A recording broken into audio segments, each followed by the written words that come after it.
Hi hello welcome to Chennai garden and டேக்கர். எல்லாம் எப்படி இருக்கீங்க? தமிழ்நாட்டில் ரொம்பவே அழகான இடங்கள் நிறையவே இருக்குது. அது எல்லாமே டூரிஸ்ட் பிளேஸாக இருக்கணுன்ற அவசியமே இல்லை.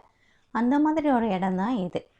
இது எங்கன்னு பார்த்தீங்கன்னா தேனி மாவட்டத்தில் போடிநாயக்கனூன்ற ஊரில் ஒரு பகுதி. இது பார்த்திங்கன்னா சுற்றி மலைகள் தான் இந்த இடத்துல.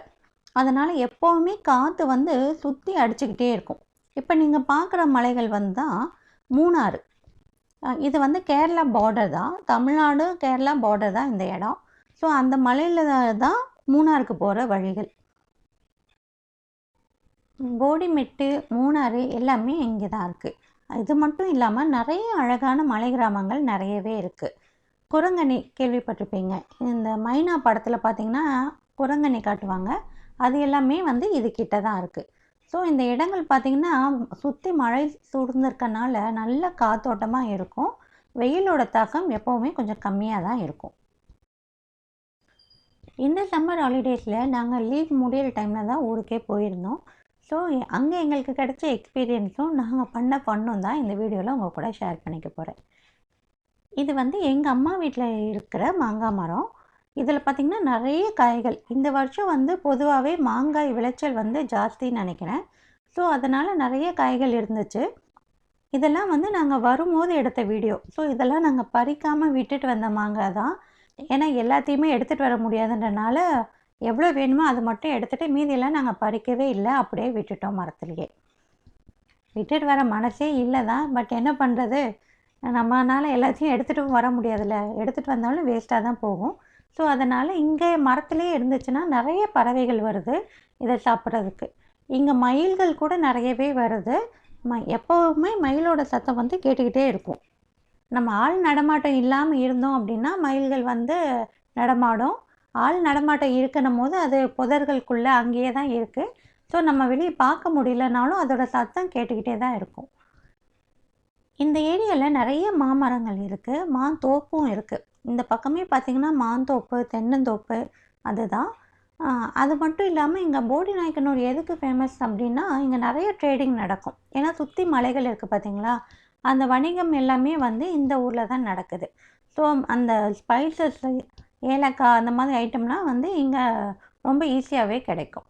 மலைகளில் வளரக்கூடிய எல்லா வகையான இதுவுமே இங்கே கிடைக்கும். இந்த மலை பூண்டுலாம் இருக்குது பார்த்திங்களா, அதெல்லாமே ரொம்ப ஈஸியாகவே கிடைக்கும்.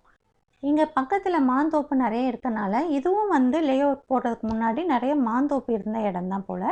ஸோ அங்கங்கே பார்த்திங்கன்னா மாங்காய் மரம் நிறையவே இருக்கும். சிலது வந்து அவங்கவுங்க லே அவுட்டில் இருக்கும், சிலது லே அவுட் இல்லாமல் ரோட்லேயே இருக்குது. ஸோ அந்த மாதிரி மரங்கள் நிறையா இருக்கனால காய்களும் விதவிதமான காய்கள் இங்கே இருக்குது. இது மட்டும் இல்லாமல் இங்கே ரொம்ப சர்வசாதாரணமாக பார்க்குற இன்னொரு மரமும் இருக்குது. அது என்னென்னா இந்த சந்தன மரங்கள். இது மலை பிரதேசத்தோட பக்கத்தில் அப்படின்றனால சந்தன மரத்தோட பழங்கள் வந்து அங்கங்கே விழுந்து நிறைய செடிகள் வந்து தானாகவே முளைக்குது. அந்த மாதிரி ஒரு சந்தன மரம் தான் இது. சந்தன மரங்கள் எப்போவுமே பார்த்திங்கன்னா இன்னொரு மரங்களோட பக்கத்தில் தான் வளரும். இதோட வேர் வந்து இன்னொரு மரத்தோட வேரை பிடிச்சி தான் வளரும். ஸோ தனியாக வளராது. அதனால் ஒரு மரத்தோட பக்கத்தில் அப்படிலாம் பார்த்திங்கன்னா இந்த சந்தன மரங்கள் ஜாஸ்தியாக இங்கே வளருது. இதோட இலைகள் பார்த்தாலே உங்களுக்கு வித்தியாசமாக தெரியும் பாருங்கள். இலைகள் வந்து ஒரு லைட்டான கலரில் கொஞ்சம் சின்ன சின்ன இலைகளாக இருக்குது. இங்கே சந்தன மரங்களை பார்க்குறது ரொம்பவே சர்வசாதாரண விஷயந்தான். இது மட்டும் இல்லாமல் நாங்கள் பண்ண ஃபன் என்னென்னா இங்கே வந்து நிறைய மஷ்ரூம் வந்து தானாக வளருது. இதை ஃபஸ்ட் டைம் நான் பார்த்தது ரொம்ப ஆர்வமாக வீட்டுக்கு எடுத்துகிட்டு போயிருந்தேன். அதை பற்றி நான் ஷார்ட்ஸில் கூட சொல்லியிருக்கேன். எடுத்துகிட்டு போய் எங்கள் அம்மா கிட்ட காமிச்சேன். திட்டுவாங்கன்ற பயத்திலே தான் எடுத்துகிட்டு போகிறேன். ஆனால் பார்த்திங்கன்னா அவங்க திட்டலை. என் கூடவே சேர்ந்து வா இன்னும் மஷ்ரூம் இருக்கா பார்க்கலான்ட்டு வந்துட்டாங்க. அப்புறம் நாங்கள் எல்லாருமே ஒன்றா போயிட்டு இன்னும் கிடைச்ச மஷ்ரூம்லாம் எடுத்துகிட்டு அன்றைக்கி ஈவினிங் சூப்பராக ஒரு மஷ்ரூம் ஃப்ரை பண்ணி சாப்பிட்டோம். செம்ம டேஸ்ட்டு. ஆனால் இது வந்து ஸ்லைட்டாக கொஞ்சம் வித்தியாசமாக தான் இருந்தது. நம்ம இங்கே மார்க்கெட்டில் கிடைக்கிற மஷ்ரூம் டேஸ்ட்டில் இல்லை. இது வேகிறதுக்குமே வந்து கொஞ்சம் டைம் எடுத்துச்சு. நமக்கு கடைகளில் கிடைக்கிற மஷ்ரூம் வந்து டக்குன்னு வெந்துடும். இது குக் ஆகிறதுக்கு கொஞ்சம் டைம் எடுத்துச்சு. டேஸ்ட்டும் கொஞ்சம் வித்தியாசமாக இருந்தது. ஆனால் சூப்பராக இருந்தது. நல்ல ஒரு ஸ்பாஞ்ச் மாதிரி இருந்துச்சு. அது மட்டும் இல்லாமல் இங்கே ரொம்ப சர்வசாதாரணமாக கிடைக்கிற இன்னொரு செடினா இந்த கத்திரிக்காய். இதை பற்றி எவ்வளோ பேருக்கு தெரியும்னு தெரியல. இந்த செடி வந்து கண்டங்கத்திரிக்காய் செடின்னு சொல்லுவாங்க.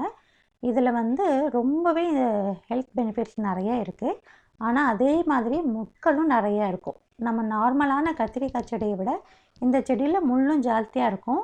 காய்கள் ரொம்ப குட்டி குட்டியாக தான் இருந்தது. இதை விட காய் கொஞ்சம் பெருசாகவே கிடைக்கும். இதில் கார குழம்புலாம் வச்சு சாப்பிட்டா செம்ம டேஸ்ட்டாக இருக்கும். அது மட்டும் இல்லாமல் இது ரொம்ப கோல்டுக்கெலாம் ரொம்ப நல்லது. இந்த கத்திரிக்காய் பறிக்கிறத நம்ம சாதாரணமாக கையில் பறிச்சிட முடியாது. கண்டிப்பாக சிசர் வச்சு தான் பறிக்கணும். ஏன்னா அவ்வளோ முட்கள் இருக்கும். இதோட காய்கள்லேயுமே பார்த்திங்கன்னா முட்கள் இருக்கும். அதை நம்ம பார்த்து பறிக்கணும். இவ்வளோ சின்னதாக இருக்காது. இதை விட கொஞ்சம் பெரிய சைஸ்லேயே வரும். ஆனால் இந்த தடவை பார்த்திங்கன்னா இந்த செடியில் ரொம்ப குட்டி குட்டியாக தான் இருந்துச்சு. நிறையவும் இல்லை. சரி, கிடைச்சதை வீண் பண்ண வேணாம் அப்படின்னு சொல்லிட்டு இருந்த வரைக்கும் நாங்கள் எடுத்துக்கிட்டோம். மற்ற டைம்லலாம் பார்த்திங்கன்னா நிறைய காய்கள் கிடைக்கும். இந்த ஒரு கத்திரிக்காய் செடியில் இருந்தே நம்மளோட ஒரு நாள் குழம்பு தேவையான அளவுக்கு காய்கள் கிடைக்கும். இதை தான் இந்த சம்மர் டேஸில் நாங்கள் என்ஜாய் பண்ணது. அதை தான் உங்கள் கூட ஷேர் பண்ணியிருக்கேன். கண்டிப்பாக இந்த வீடியோ உங்களுக்கு பிடிச்சிருக்குன்னு நம்புகிறேன். இதே மாதிரி இன்ட்ரெஸ்டிங்கான வீடியோவில் நெக்ஸ்ட்டு மீட் பண்ணலாம். இந்த வீடியோ உங்களுக்கு பிடிச்சிருந்ததுன்னா உங்கள் ஃப்ரெண்ட்ஸ் அண்ட் ஃபேமிலிக்கு இந்த வீடியோவை ஷேர் பண்ணுங்கள். சேனலை மறக்காமல் சப்ஸ்கிரைப் பண்ணிவிடுங்க. தேங்க்யூ.